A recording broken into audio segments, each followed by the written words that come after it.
Bueno, una vez más estamos en nuestro canal.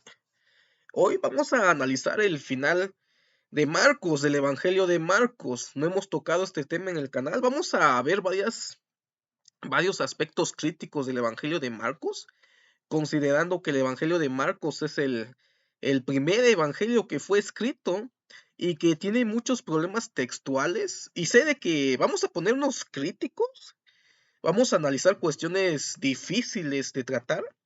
Y sé de que muchos han argumentado de que el final de Marcos no altera doctrinalmente y teológicamente la enseñanza cristiana. Sin embargo, hay ciertos aspectos que recalcar en este final. Recordemos que para el estudio de los evangelios tenemos que estudiarlo como si fueran obras independientes.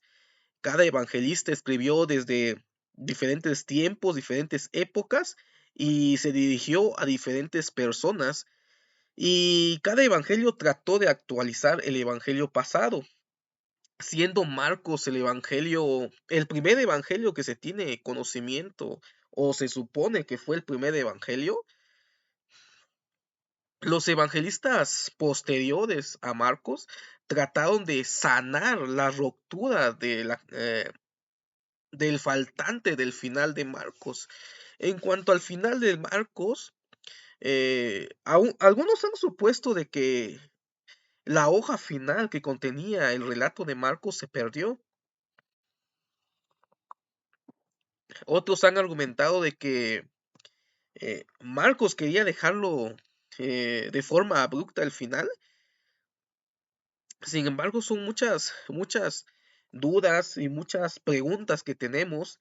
Y los evangelistas posteriores, Mateo, Lucas, trataron de resanar el final abrupto de Marcos. Vamos a analizar primero. eh,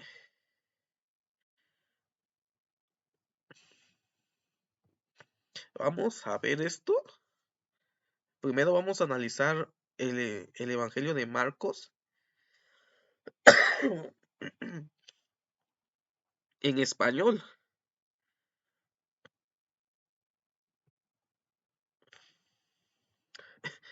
Entonces aquí tenemos el Evangelio de Marcos.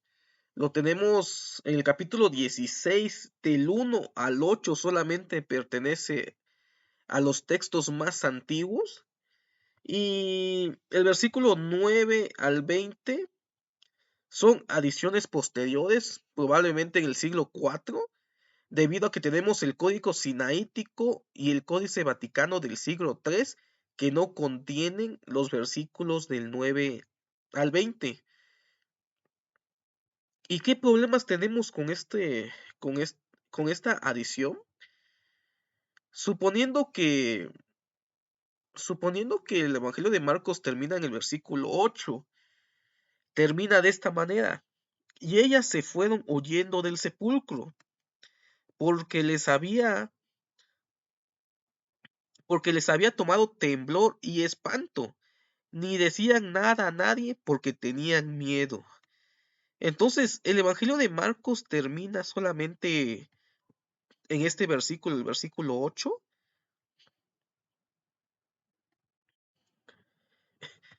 Y aquí nos pone muchas interrogantes. Siendo el Evangelio de Marcos el primer evangelio y el primer testimonio que tenemos de la resurrección, no nos habla acerca de de las apariciones de Jesús. Si nosotros tenemos en cuenta que solamente termina en el versículo 8 y que un escriba posterior le agregó los versículos 9 al 20 en siglos posteriores, siglo IV, el testimonio más antiguo que tenemos de la resurrección de Jesús se limita solamente a decir de que no se encuentra el cuerpo. eh, Encuentran a unos jóvenes sentados en el sepulcro, que le dicen a estas mujeres que Jesús no se encuentra, que resucitó. Sin embargo, la palabra resucitó ya es un término teológico, se puede traducir como se levantó. Y aquí hay muchas dudas en cuanto a la resurrección. Marcos no nos habla acerca de las apariciones de Jesús, siendo el evangelio más antiguo que tenemos y el menos teológico nos está hablando acerca de las apariciones. Es más, ¿quiénes son esos jóvenes que están sentados en el sepulcro?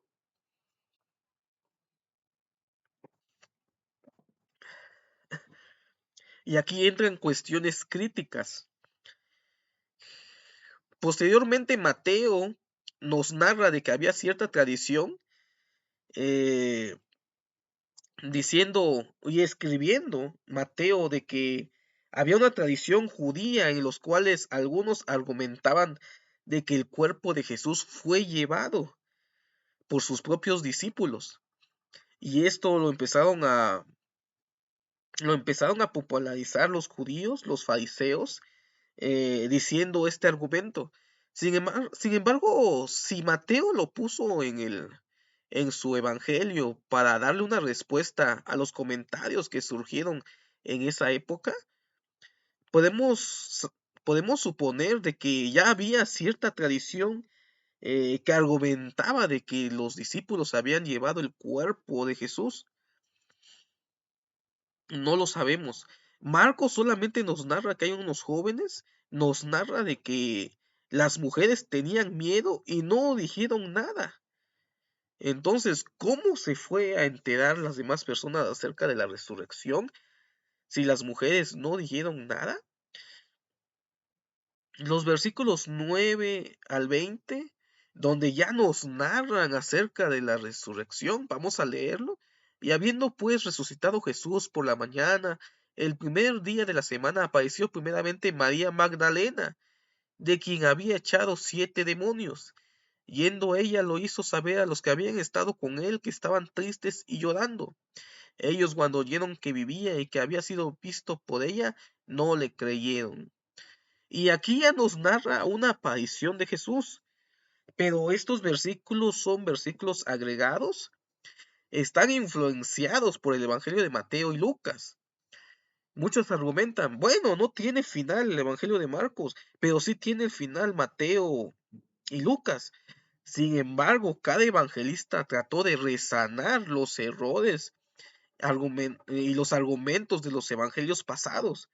Y los que hemos estudiado un poco de crítica textual, crítica de tradiciones y literaria, sabemos de que Lucas, como historiador, se inventaba datos. Sí, se inventaba datos.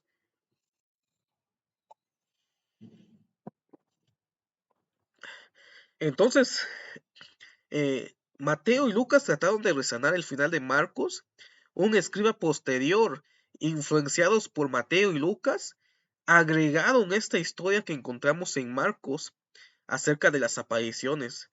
Pero el evangelio más antiguo no nos habla acerca de las apariciones de Jesús, y eso nos hace pensar muchas cosas. Entonces, el versículo 12 y 13 nos habla acerca de la aparición, dice, pero después apareció en otra forma, ¿en qué forma? A dos de ellos que iban de camino yendo al campo. Ellos fueron y lo hicieron saber a los otros, y ni aun ellos creyeron, no creían que Jesús iba a resucitar. Y algo interesante, esta es otra cuestión crítica. De todas las apariciones que se narran en los evangelios, los discípulos no ven a Jesús, ven a una persona que creen que es Jesús. Entonces, ¿en qué forma resucitó Jesús? Que aún los discípulos no reconocían a Jesús cuando lo veían. ¿Pudo haber sido otra persona que se hizo pasar por Jesús? No lo estamos viendo desde el aspecto teológico, lo estamos viendo desde el aspecto crítico histórico. Y sé de que la resurrección es un tema que es muy difícil de tratar, más en lugares ortodoxos, teológicos, y algunos pueden pensar que daña la fe. Sin embargo, la historia, el análisis crítico, eh, nos ayuda a entender un poco la situación en que surgió el cristianismo. Entonces, vamos a continuar. Otra de las cuestiones críticas que nos narran los evangelios, en las apariciones posteriores narradas por Lucas y Mateo, nos narran que los discípulos no veían a Jesús, sino que veían a otra persona. y que ellos pensaban que era Jesús. Recordemos cuando los discípulos en el Evangelio de Juan se fueron a pescar y ven a una persona en la playa y uno lo reconoce. Él dice, es Jesús. Y entonces se avienta Pedro, va y habla con Jesús, pero realmente, ¿en qué forma se manifestaba? Los discípulos que regresaban de Emaús, mm, se supone que era Jesús el que estaba con ellos, pero ellos no lo reconocían. Entonces, ninguno de los discípulos que vieron a Jesús resucitado vieron a Jesús, sino que vieron a otra persona. Entonces, esa es una cuestión crítica importante que tenemos que analizar, de que el Evangelio de Marcos, en primer lugar, no nos narra apariciones. Estas son adiciones posteriores. En segundo lugar, los evangelios posteriores que sanan esa ruptura abrupta del Evangelio de Marcos, el Evangelio más antiguo, nos narra acerca de las apariciones eh, de Jesús, pero que no lo reconocen realmente los discípulos. Entonces la pregunta es, ¿qué es lo que estaban viendo los discípulos que no reconocían a Jesús? Y no nos vamos a meter a términos teológicos que estaban cegados por el Espíritu. No, vamos a ponernos críticos y analizarlo. Y el versículo 14 al 18 nos habla acerca de lo que continuó. Dice, finalmente se apareció a los 11 mismos, estando ellos sentados a la mesa, y les reprochó su incredulidad y dureza de corazón, porque no habían creído a los que les habían visto resucitado. Y les dijo, id por todo el mundo y predicad el evangelio a toda criatura. El que creyere y fuere bautizado será salvo, mas el que no creyere será condenado. Y estas señales seguirán a los que creen. En mi nombre echarán fuera demonios, hablarán nuevas lenguas, tomarán en las manos serpientes, y si bebieren cosa mortífera no les hará daño. Sobre los enfermos pondrán sus manos y sanarán. Y aquí entra el aspecto teológico. Un escriba posterior agregó estos versículos, sin embargo, con una intención teológica. Hay una parte interesante. Recordemos de que el final de Marcos fue influenciado por el final de Mateo y Lucas. En Mateo encontramos algunos versículos semejantes. Sin embargo, aquí el escriba que colocó este final alternativo del Evangelio de Marcos lo hizo con propósitos teológicos doctrinales.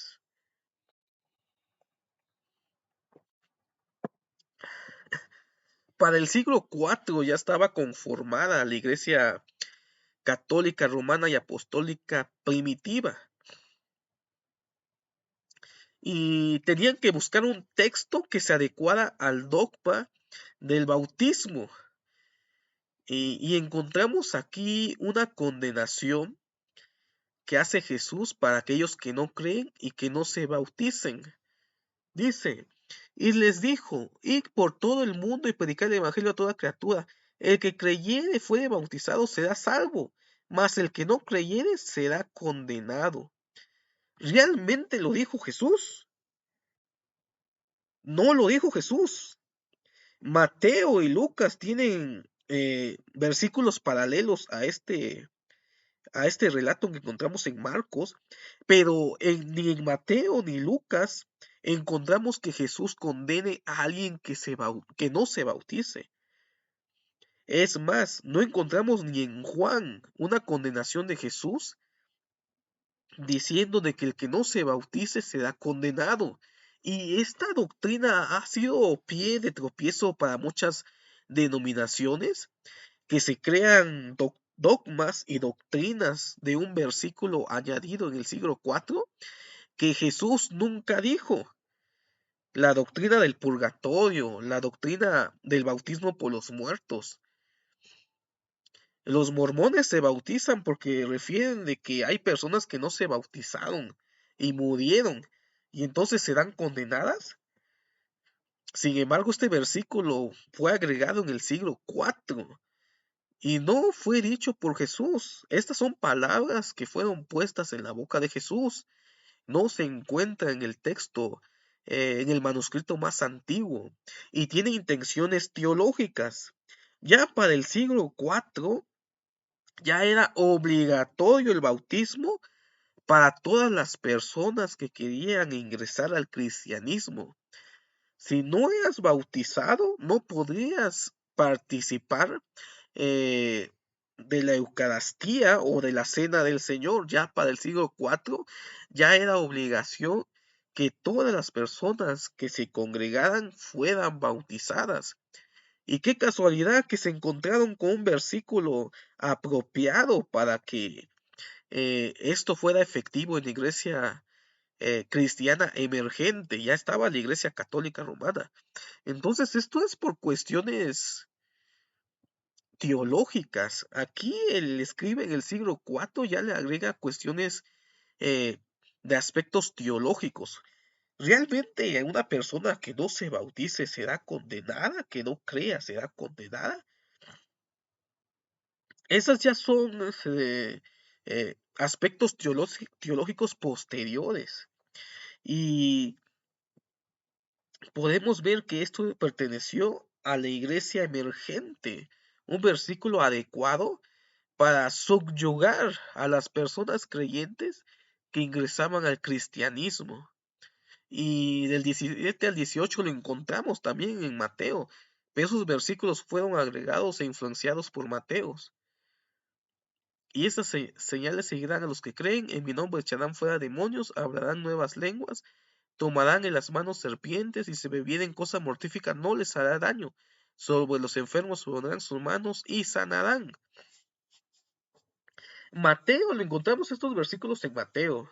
Mateo trató de resanar el final abrupto de Marcos. ¿Será histórico o no será histórico? Ese es el dilema. Según la metodología para la historicidad de los evangelios, debe de haber un testimonio múltiple. Sin embargo, el testimonio múltiple no aplica en Mateo y Marcos, porque estos versículos fueron influenciados y añadidos posteriores, influenciados por el Evangelio de Mateo. Por eso encontramos estos versículos en el Evangelio de Marcos. Otra de las cuestiones críticas que encontramos en el Evangelio de Marcos en las adiciones es la ascensión de Jesús. Originalmente en los manuscritos más antiguos, Marcos no narró las apariciones de Jesús, tampoco narró la ascensión de Jesús. Esto fue tomado probablemente del Evangelio de Lucas, que nos habla acerca de la ascensión de Jesús, que lo encontramos en Lucas y lo encontramos en Hechos. Escribas posteriores lo agregaron en el Evangelio de Marcos, haciéndonos o narrando de que Jesús había ascendido a los cielos. Y el Señor después les habló, fue recibido arriba en el cielo, y se sentó a la diestra de Dios. Ellos saliendo predicaron en todas partes, ayudándoles el Señor y confirmando la palabra con las señales que le seguían. Entonces, en el final alternativo, la edición posterior, nos narra acerca de una ascensión. Pero originalmente Marcos no nos habló o no nos dice nada acerca de la resurrección, no nos dice nada acerca de las apariciones, no nos dice nada acerca de la ascensión. Simplemente termina abruptamente cuando las mujeres ingresan, ven a unas personas y les dicen que Jesús resucitó, pero la palabra resurrección ya es un término teológico. Se puede traducir como se levantó.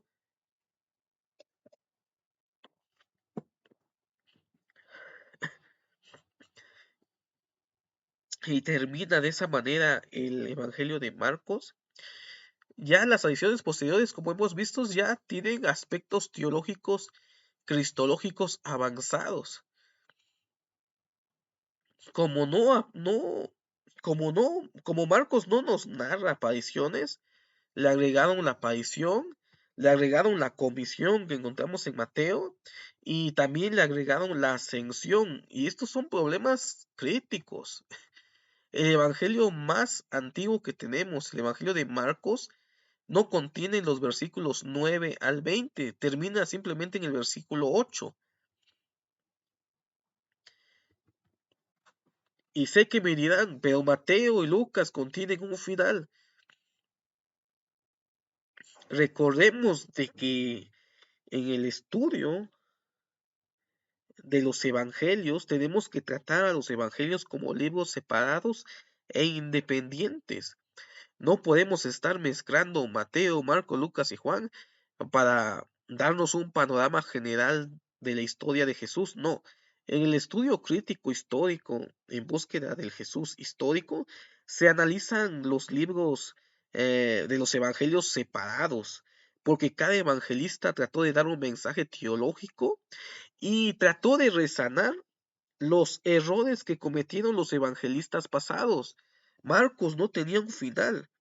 Mateo escribió su evangelio y trató de darle un final. No sabemos qué fuente utilizó para narrarnos el final que tenemos en el evangelio de Mateo. Probablemente sean tradiciones posteriores. Mateo ya está escribiendo en el año 70, 80. Lucas, como historiador, sabemos de que se inventaba datos. Tenemos algunos videos en el canal hablando acerca del historiador Lucas, acerca de cómo se exageró en cuanto al concilio de Jerusalén, se inventó datos de la historia de Pablo y lo presentó en hechos como si fuera algo extraordinario, la reunión de Jerusalén, el concilio, el famoso concilio, y que Pablo solamente nos narra de que fue solamente una reunión a puertas cerradas. Entonces vemos cómo Lucas manipuló los textos, la historia, y le dio un sentido teológico a los hechos acontecidos de la vida de Pablo. De la misma manera pudo haberlo hecho con la vida de Jesús, al no tener un final y al no haber historias acerca de las apariciones de Jesús. Entonces, este es el problema con el Evangelio de Marcos acerca del final abrupto.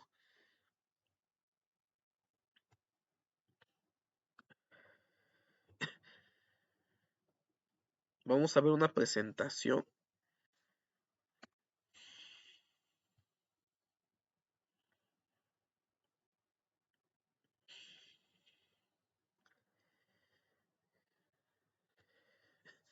No quería hacer largo el video porque apenas nos estamos recuperando. Entonces, este es el manuscrito del Códice Sinaítico, el códice más antiguo que tenemos. Como,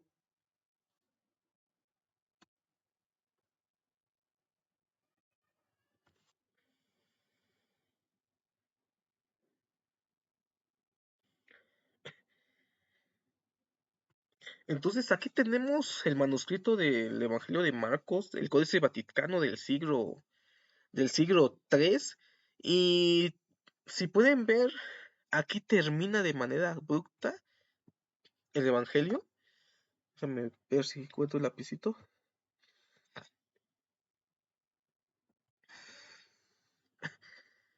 Como pueden ver, aquí encontramos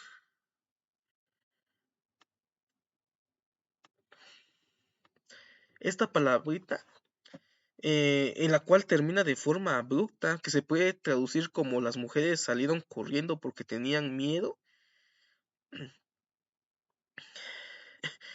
y ya no nos muestra los versículos posteriores que fueron agregados, versículos 9 al 20.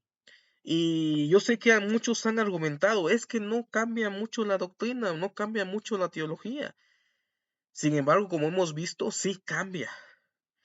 eh, sí cambia algunos aspectos teológicos acerca de las apariciones de Jesús narradas en los versículos posteriores, acerca de la ascensión de Jesús. ¿Realmente ascendió Jesús a los cielos?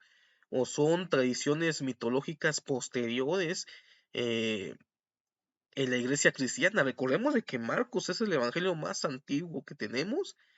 Mateo escribe en el año 70, 80, cuando ya habían tradiciones cristianas elaboradas acerca de las apariciones de Jesús, que no sabemos si sean históricas, Marcos no nos los narra, y que probablemente hayan sido agregadas al Evangelio de Mateo, pero Mateo ya escribe eh, de forma muy tardía, y encontramos a Lucas que como historiador en algunas ocasiones se inventaba datos.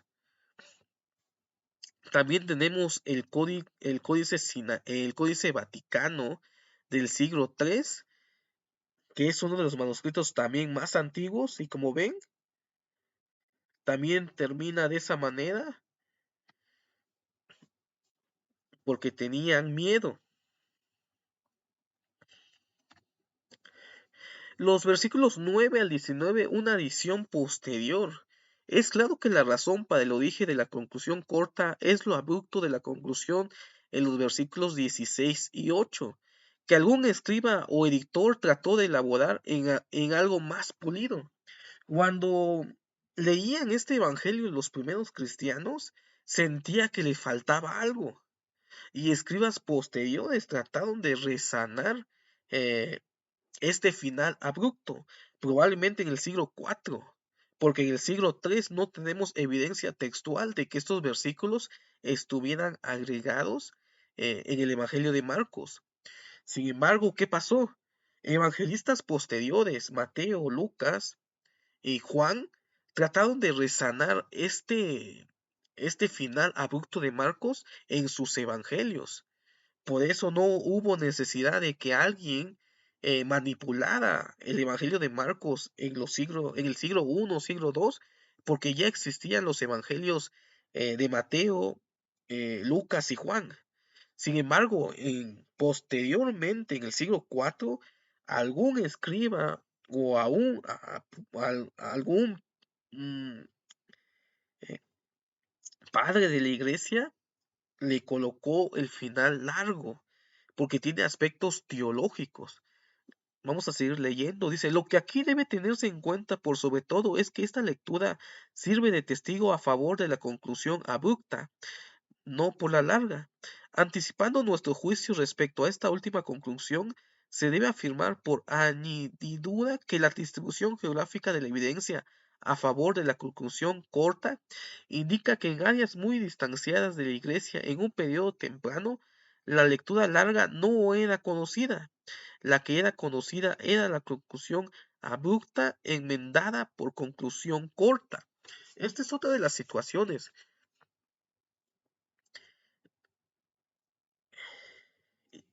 Textualmente existen tres finales alternativos del Evangelio de Marcos.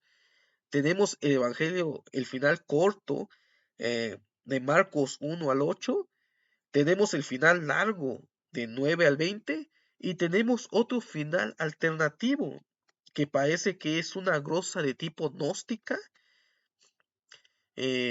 Podemos ver que nos narra que la aparición de Jesús con sus discípulos, hablando acerca de los poderes de las tinieblas, del conocimiento oculto. Entonces, eso ya es una adición gnóstica, que ahí podemos ver de que hubieron diferentes grupos cristianos primitivos que trataron de resanar el Evangelio de Marcos.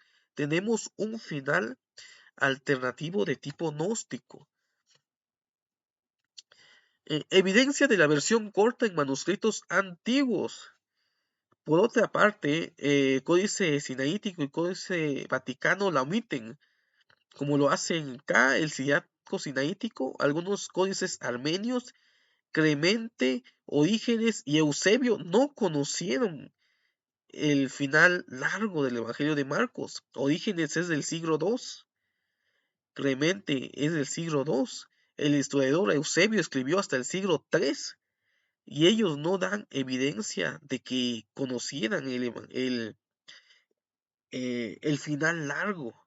Entonces, históricamente no tenemos evidencia tanto textuales como también eh, de algún padre de la iglesia y aún de los historiadores, que en ese caso fue Eusebio. Este último dice que las copias más precisas que le eran conocidas y casi todas las copias disponibles terminaban con las palabras tenían miedo. Este es el testimonio de Eusebio, que escribió su historia eclesiástica en el siglo III y está dando su testimonio de que los mejores manuscritos que tenemos del Evangelio de Marcos en esa época terminaban con la frase tenían miedo.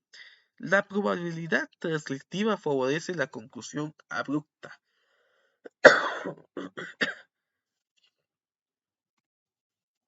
Problemas teológicos. Ya hablamos acerca de los problemas teológicos. Al ser Marcos 9:18 una añadidura posterior, estas no se deben tomar literal, sino como parte de las obras apócrifas, en los que los apócrifos exageran los relatos teniendo como pitos o de relatos fabulosos. Ejemplo, el Evangelio de Pedro. Entonces, este es el problema en cuanto al final abrupto del Evangelio de Marcos. Algunos han hecho doctrina, han hecho dogma, han hecho teología de estos versículos. Sin embargo, estos versículos son adiciones posteriores y que se pueden tomar como literatura apócrifa. Y me van a decir, un apócrifo en un libro, en el Evangelio de Marcos canónico.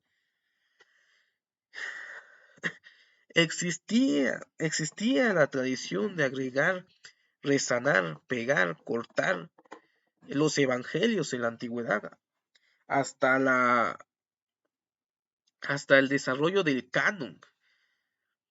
Cuando los evangelistas escribieron su historia, no pensaron o no creían que iban a acabar en la Biblia.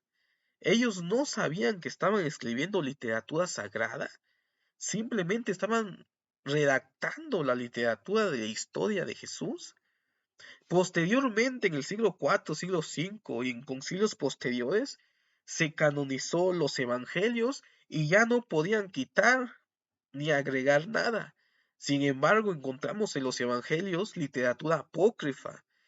El capítulo 1 y 2 del Evangelio de Lucas se ha puesto en duda de que probablemente sea literatura apócrifa que se colocó en el Evangelio de Lucas y que probablemente él no escribió el capítulo 1 ni el 2, sino que fue agregado en el Evangelio de Lucas para resanar que no tuviéramos la historia de la infancia de Jesús narrada en los Evangelios, sino que esas historias de la infancia de Jesús fueron parte de la apócrifa posterior del siglo II acerca de la infancia de Jesús. Entonces tenemos literatura apócrifa que se llegó a colar en nuestros evangelios canónicos.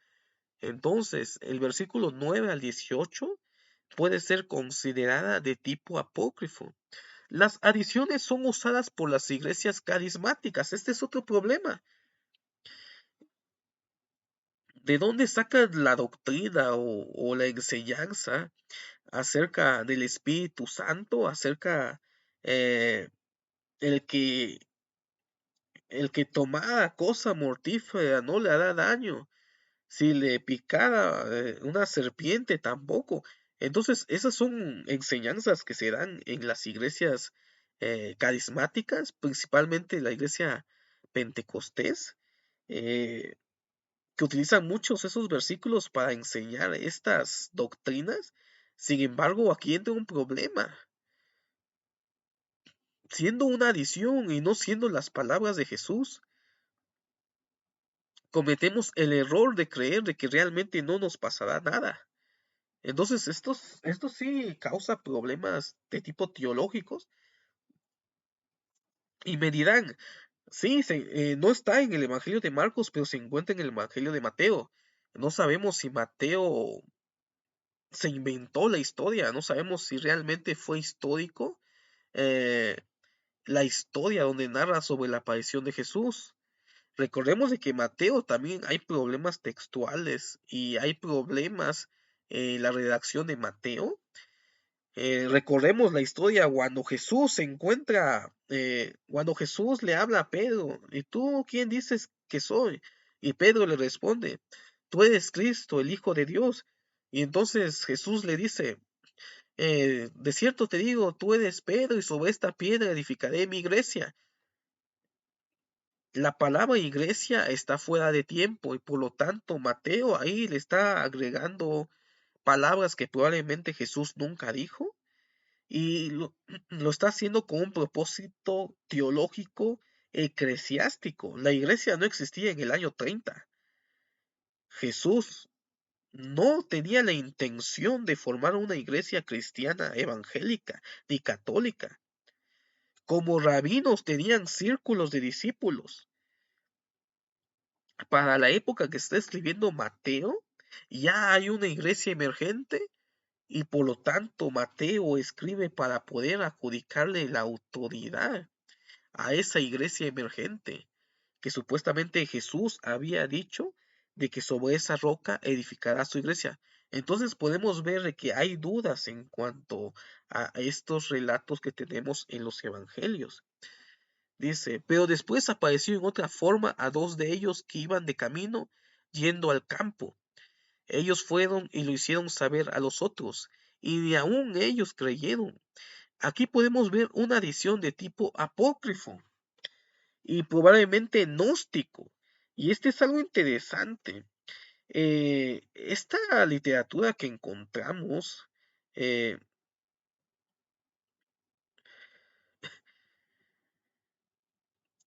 me parece que también se encuentra en el Evangelio de Lucas acerca de que Jesús se aparecía a sus discípulos, sin embargo, en otra forma. Esto es una idea característica de los evangelios gnósticos y de los evangelios apócrifos. Encontramos en la literatura apócrifa de que Jesús se aparecía en otra forma a sus discípulos y muchas veces se aparecía en las formas en que uno podía entender o comprender a Jesús. Encontramos en el relato de el evangelio apócrifo de Judas que Jesús se aparece en forma de niño a los discípulos. Encontramos en otros evangelios apócrifos que encontramos a Jesús en forma de ángel. Entonces, este agregado o esta adición que encontramos tanto en Marcos como en Lucas tienen características de la literatura apócrifa gnóstica, teniendo en cuenta de que Jesús cambiaba de forma.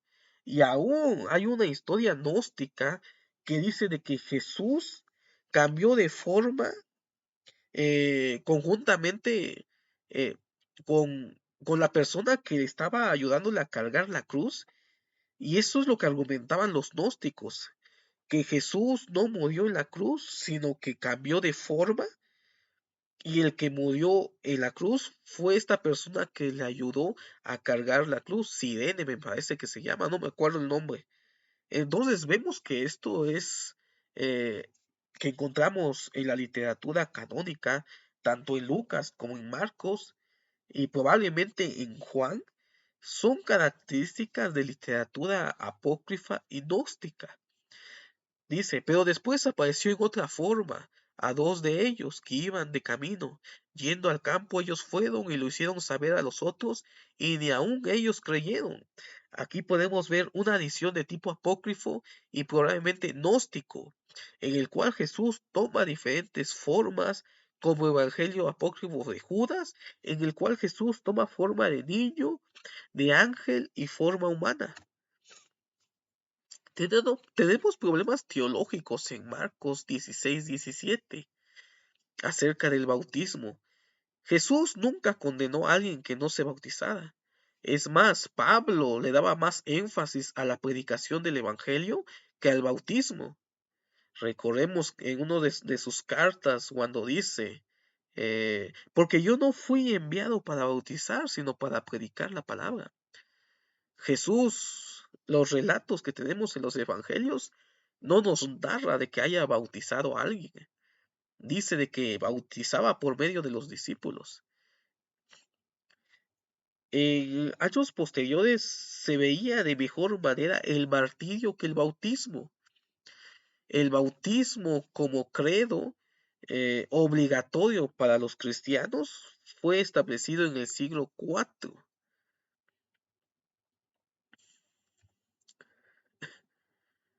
Y este es otro de los problemas teológicos que hablamos al inicio del video, de que nos habla acerca de la ascensión de Cristo. Sin embargo, esa visión que encontramos en el Evangelio de Marcos fue influenciado por el Evangelio de Lucas, y Lucas es el único que habla acerca de la ascensión de Jesús. Sin embargo, hay dudas de que realmente sea histórico esto y que no haya pertenecido eh, realmente a los hechos históricos. Y el Señor, después que le habló, fue recibido arriba en el cielo y se sentó a la diestra de Dios. El problema de la asunción de Jesús después de la resurrección, siendo Marcos el evangelio más antiguo, este versículo es espurio, pero tenemos evidencia en otros textos como Lucas 24:51 y Hechos 1:10. Sin embargo, estos textos son tardíos. Sin embargo, existe la tradición que Jesús fue llevado al cielo y por lo tanto era algo que ya se creía. Y eso influenció en los editores posteriores, así como el escriba que agregó el texto de Marcos 16:19.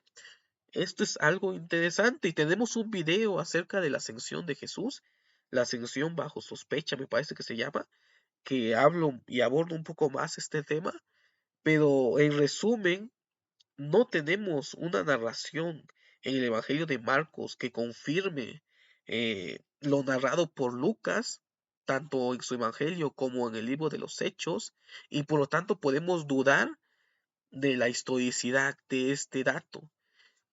Son tradiciones posteriores que hablan acerca de una ascensión de Jesús, pero recordemos de que la tradición romana, grecorromana, los emperadores ascendían a los cielos y probablemente sea una influencia de tipo cultural, teniendo en cuenta de que eh, el emperador era adorado como el Hijo de Dios, y de ahí sale la adoración también y el término curios que se le asignaba a los emperadores y que posteriormente fue adjudicado a Jesús. Y así como los emperadores ascendían a los cielos, de la misma manera Jesús debería de tener una historia acerca de su ascensión. Entonces Lucas resana no solo la historia abrupta de Marcos, sino resana acerca de la resurrección, las apariciones y al final la ascensión de Jesús a los cielos.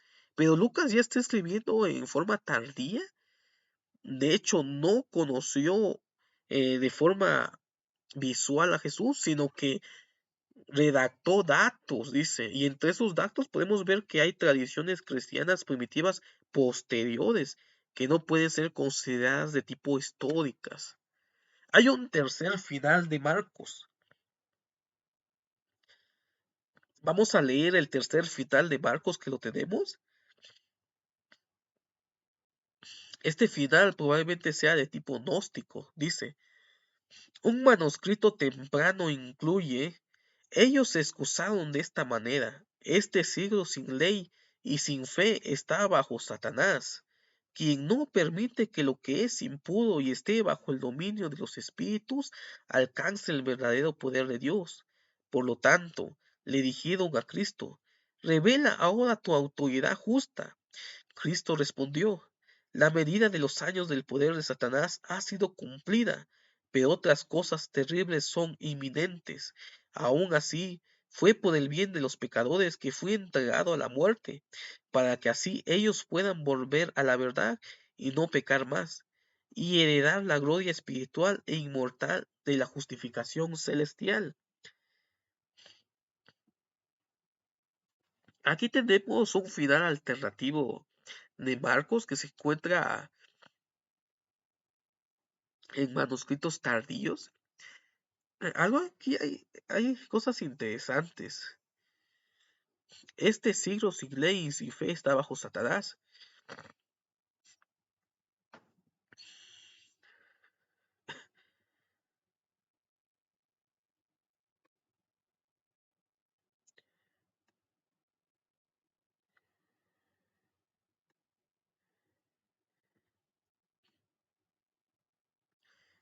Eh, este final alternativo de Marcos, donde nos narra acerca de una aparición de Jesús, tiene características paulinas.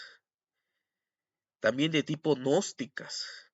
Podemos ver que aquí el redactor nos habla acerca de Satanás y de este siglo. Recordemos de que hay ciertas dudas exegéticas acerca de que quién es el Dios de este siglo que escribió Pablo.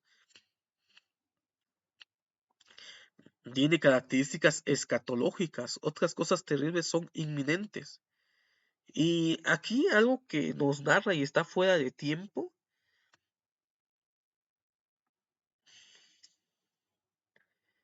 es esta parte ya nos está narrando una cristología avanzada que en el año 30 se desconocía, pero que Pablo elabora posteriormente en las cartas paulinas. Por lo tanto, también este tercer final de Marcos es apócrifo, es dudoso, tiene influencia gnóstica, pero también paulina. Aquí nos está narrando la respuesta por lo cual Jesús murió en la cruz y resucitó. Dice, aún así fue por el bien de los pecadores que fui entregado a la muerte, para que así ellos puedan volver a la verdad y no pecar más, y heredar la gloria espiritual e inmortal de la justificación celestial. Ya estamos viendo palabras de la carta de Pablo, justificación. Entonces, este final también de Marcos es tardío y tiene referencias a las cartas paulinas y por lo tanto no puede haber pertenecido al Evangelio de Marcos. Dice, este final es interesante. Aquí habla de que este siglo está bajo Satanás. Esto puede hacer referencia a Pablo cuando dice que el Dios de este siglo en 2 Corintios 4:4, que el tiempo de Satanás se había cumplido, sin embargo, otras cosas son inminentes. ¿Qué quiso decir? Probablemente tiene una carga escatológica.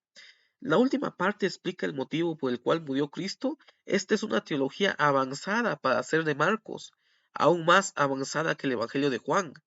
Probablemente esta edición sea del siglo II.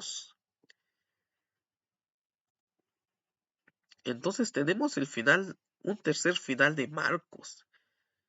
Lo tenemos en el manuscrito washingtoniano del siglo V.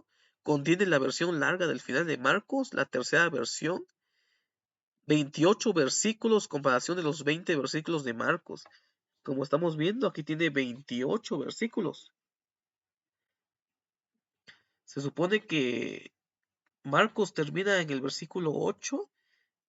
Este manuscrito tiene el final largo del versículo 20 y tiene la adición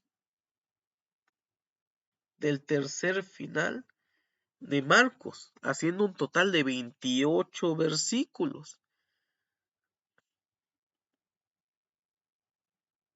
Pueden dar una captura de pantalla para que se queden con el final alternativo de Marcos, el tercer final. Tenemos un manuscrito del siglo VIII que contiene el final largo de Marcos, pero el escriba encierra el final corto antes de continuar con la versión larga, dándonos a entender que los versículos 9 al 20 son versículos espurios y no pertenecían al texto original. Dice, no son pocos los manuscritos que, aun teniendo este pasaje, presentan anotaciones en las que hace constar que dicho pasaje falta en las copias griegas más antiguas.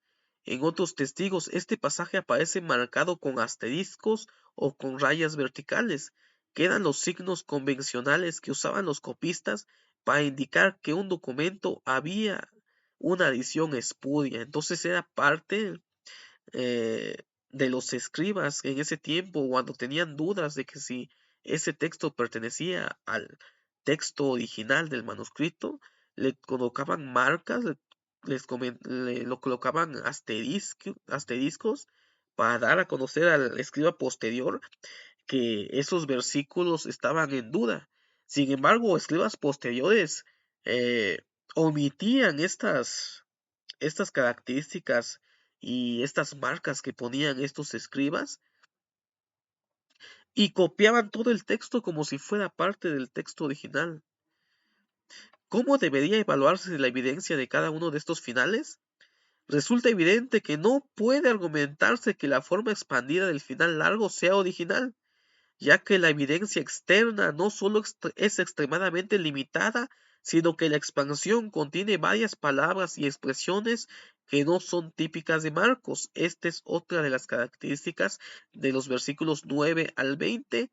No corresponde, según la crítica literaria, a que haya sido escrito por Marcos o el escritor que redactó el Evangelio de Marcos, sino que otra persona terminó de redactar estos versículos porque no corresponde gramaticalmente y a la misma escritura que escribía el redactor de Marcos.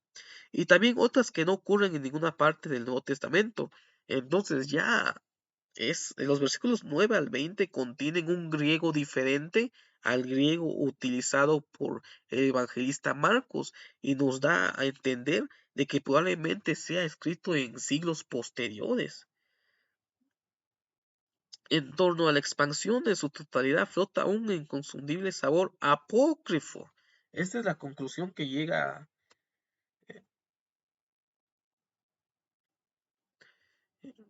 a esta literatura de que los versículos 9 al 20 no corresponden a la redacción del autor del Evangelio de Marcos, sino que tienen ciertas características gramaticales, lingüísticas, y el griego es muy diferente al griego utilizado por el redactor de Marcos, y que tiene también cierta característica de tipo apócrifo.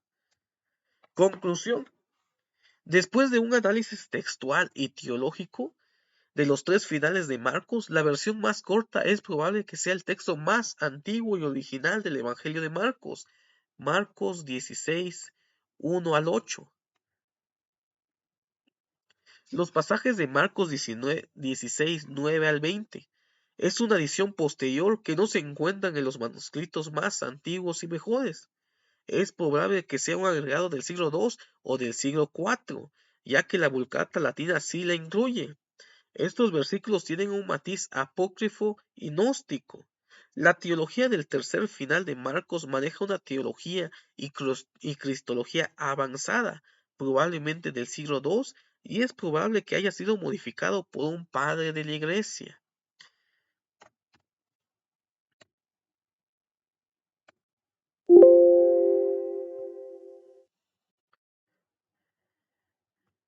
Entonces, esta es la conclusión que llegamos del final abrupto del Evangelio de Marcos.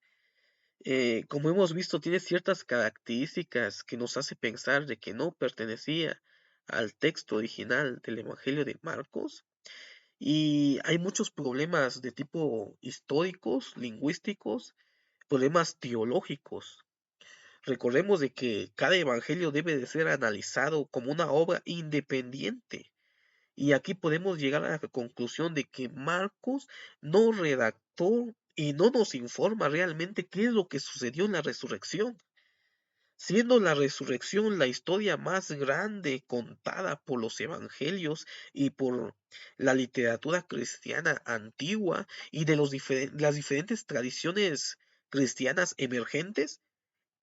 El evangelio más antiguo que tenemos nos guarda silencio en cuanto a la resurrección. ¿Realmente hubo una resurrección? Es la pregunta que nos hacemos después del análisis del Evangelio de Marcos.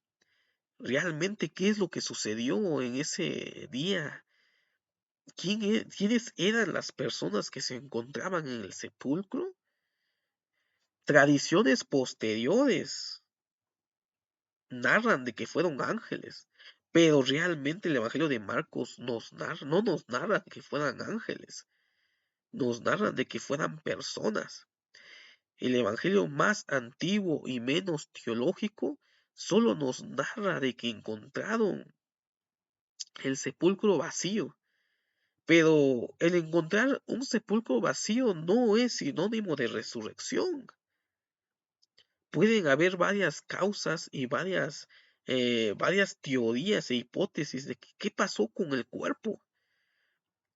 Y hay muchas dudas en cuanto si realmente Marcos nos quería hablar acerca de una resurrección corporal de Jesús o simplemente una ascensión espiritual. No tenemos cuerpo, no nos narra, es más, no nos narra las apariciones de Jesús.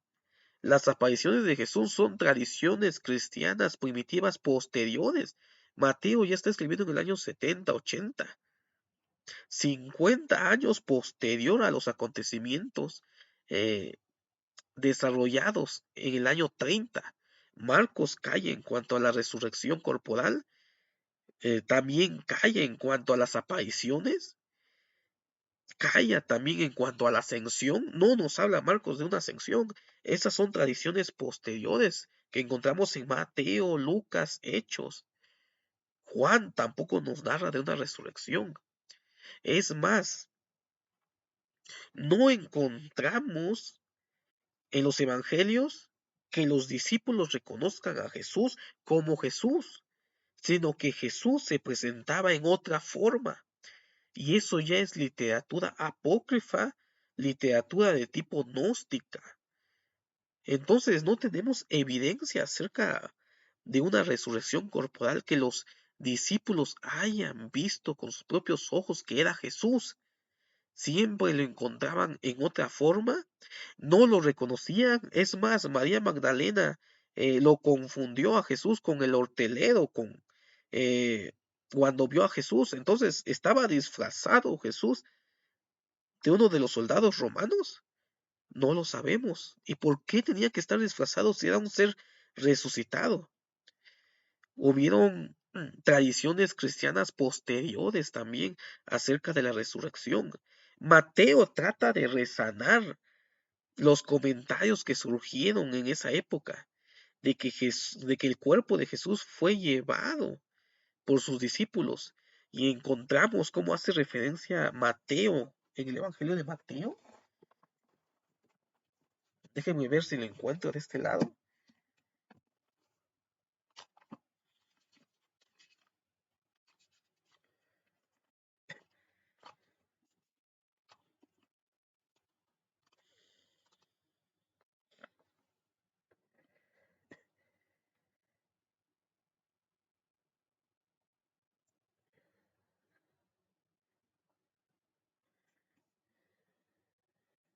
Entonces encontramos en el Evangelio de Mateo algo interesante y dice en Mateo 28, 11 al 15, Mateo da una respuesta a los comentarios que existían en ese tiempo acerca de que los discípulos habían llevado el cuerpo de Jesús y dice, mientras ellas iban, he aquí uno de los guardias fueron a la ciudad y dieron aviso a los principales sacerdotes de todas las cosas que habían acontecido y reunidos con los ancianos y habido consejo, dieron mucho dinero a los soldados, diciendo, decid vosotros, sus discípulos vinieron de noche y lo hurtaron, y estando nosotros dormidos. Y si esto lo oyere el gobernador, nosotros le persuadiremos y os pondremos a salvo. Y ellos, tomando el dinero, hicieron como se les había instruido. Este dicho se ha divulgado entre los judíos hasta el día de hoy. Entonces ya Mateo, ya en años posteriores, trató de darle una respuesta a los comentarios que estaban surgiendo en Israel acerca de la resurrección de Jesús, de que los sacerdotes habían pagado a los soldados romanos y que los iban a proteger. Sin embargo, esta es una respuesta interesante porque no encontramos nada en la tradición rabínica que habla acerca de esto. Si realmente los judíos hubieran argumentado de que Jesús, que el cuerpo de Jesús fue llevado por los discípulos, lo encontraríamos en el Talmud o en otras obras rabínicas, pero no encontramos evidencias de que digan de que el cuerpo de Jesús fue llevado por los discípulos. Y eso que la literatura talmúdica y la literatura rabínica hablan mal de Jesús, hablan de que era poseído por el demonio, hablan eh, de que no era que era un hijo bastardo de María. Entonces hablan cosas fuertes, pero en cuanto a esto, no nos habla la literatura rabínica. Entonces podemos considerar de que hay muchas preguntas y muchas dudas en cuanto a lo que realmente sucedió en la resurrección. ¿Realmente Marcos trató de hablar acerca de una resurrección corporal o le dejó de forma abrupta para que tuviéramos fe de que realmente aconteció este evento extraordinario que hasta el día de hoy lo sostenemos muchos cristianos?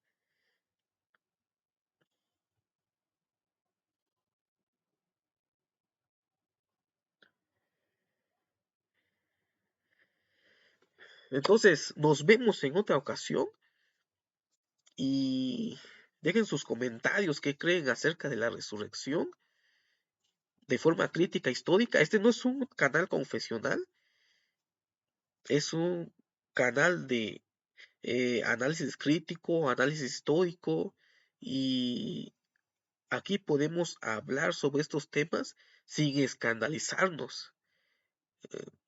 Aquí no hay nada de dogma ni eh, de doctrina, solamente de análisis crítico histórico teológico. Entonces nos vemos en otra ocasión. Dejen sus preguntas, sus comentarios y más adelante seguiremos presentando más acerca de la crítica textual y análisis de los evangelios.